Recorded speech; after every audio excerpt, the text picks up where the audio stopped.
Hello everyone, कैसे हैं आप सबका एक बार फिर से स्वागत है आपके अपने यूट्यूब चैनल वंदना एकेडमी में। दोस्तों जैसा कि आप सबको पता है, हम लोग हिंदी पढ़ रहे हैं, हिंदी में हिंदी व्याकरण पढ़ रहे हैं।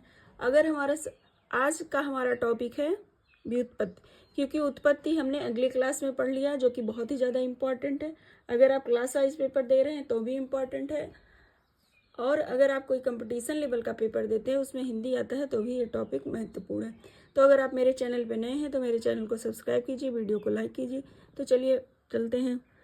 क्या हमने पढ़ा था? हमने पढ़ा था शब्द का भेद। ठीक है, शब्द का अर्थ हम लोग पढ़ रहे थे, तो उसमें पढ़े थे शब्द के भेद। शब्द के भेद कितने होते हैं? शब्द के भेद 3 प्रकार के होते हैं: उत्पत्ति के आधार पर, व्युत्पत्ति के आधार पर और अर्थ के आधार पर। तो उत्पत्ति के आधार पर हम लोग पढ़ लिए हैं, जिसमें तत्सम, तद्भव, तद्भव, देशज, विदेशज, संकर, ये हमने पढ़ लिया है। आज हम लोग पढ़ेंगे व्युत्पत्ति। तो सबसे पहले देख लेते हैं व्युत्पत्ति के आधार पर, जिसको संरचना भी कह सकते हैं, बनावट भी कह सकते हैं और रचना भी कह सकते हैं। तो व्युत्पत्ति कितने प्रकार के होते हैं? तो व्युत्पत्ति 3 प्रकार के होते हैं। कितने प्रकार के होते हैं? 3 प्रकार के होते हैं। कौन कौन से होते हैं? रूढ़ शब्द होते हैं, यौगिक शब्द होते हैं और योग रूढ़ शब्द होते हैं। कौन कौन से होते हैं? यौगिक रूढ़ शब्द होते हैं, यौगिक रूढ़ शब्द होते हैं और योग रूढ़ शब्द होते हैं। तो चलिए अब एक एक करके पढ़ते हैं। इसमें से सबसे पहले क्या पढ़ेंगे? सबसे पहले पढ़ेंगे रूढ़ शब्द। निश्चित अर्थ वाले शब्द जिसका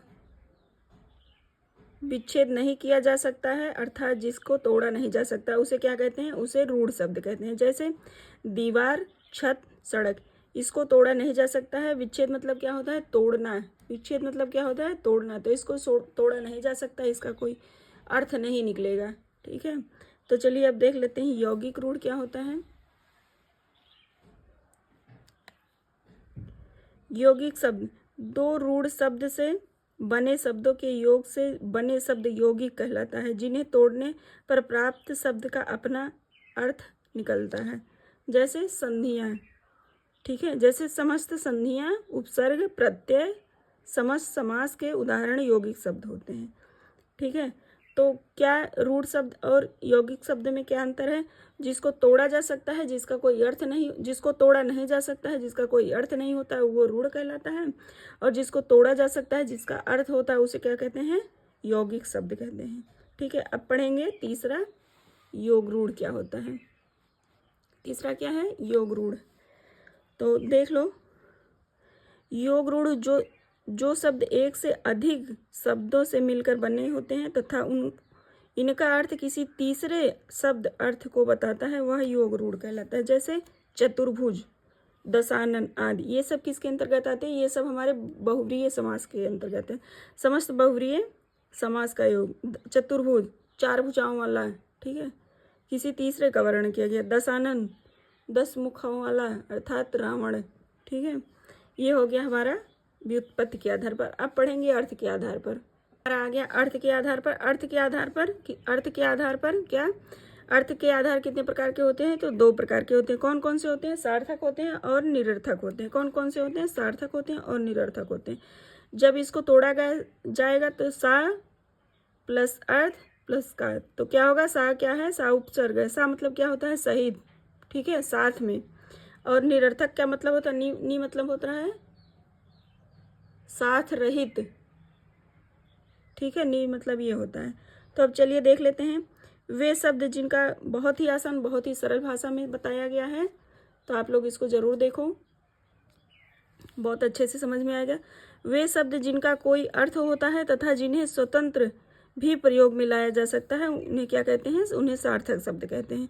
क्या कहते हैं? उन्हें सार्थक शब्द कहते हैं। एक बार और देख लो, वे शब्द जिनका कोई अर्थ होता है तथा जिन्हें स्वतंत्रता के साथ प्रयोग में लाया जा सकता है, उन्हें क्या कहते हैं? उन्हें सार्थक शब्द कहते हैं। और निरर्थक क्या होता है? तो निरर्थक देख लो, वे शब्द जिनका अपना कोई अर्थ अथवा अस्तित्व नहीं होता है तथा वे सदैव सार्थक शब्दों के साथ या ठीक बाद प्रयोग में लाया जाता है, उसे क्या कहते हैं? उसे निरर्थक शब्द कहते हैं। तो सार्थक और निरर्थक समझ में आया। सार्थक क्या होता है? जो साथ में प्रयोग किया जा सके, ठीक है, जिसका कोई अर्थ हो। और निरर्थक का क्या होता है? जो सार्थक के साथ प्रयोग किया जा सके, जिसका कोई अर्थ ना हो। तो जैसे क्या होता है देख लो, हमने 2 लिखा हुआ है, इसको देख लो तुम लोग। जैसे सार्थक, निरर्थक। जैसे किसी के घर पे कोई मेहमान आया है, तो अपने मेहमान से कोई आके क्या पूछता है कि खाना वाना खा लिए, ठीक है, खाना का तो अर्थ क्या होता है, खाना होता है, लेकिन वाना का क्या अर्थ होता है, वाना का कोई अर्थ नहीं होता है। तो ये हमारा सार्थक हुआ और ये हमारा क्या हुआ, निरर्थक होता। उसी प्रकार से चाय और वाय, चाय वाय आपने पी ली, ठीक है, चाय का अर्थ तो है लेकिन वाय का क्या अर्थ है, वाय का कोई अर्थ नहीं है। उसी प्रकार से जैसे कपड़ा वपड़ा पहन लिए, घर वर गए, उसी प्रकार से हमारा सार्थक और निरर्थक होता है। आई होप क्लास आपको अच्छी लगी होगी, तो मेरे वीडियो को लाइक कीजिएगा, चैनल को सब्सक्राइब कीजिएगा।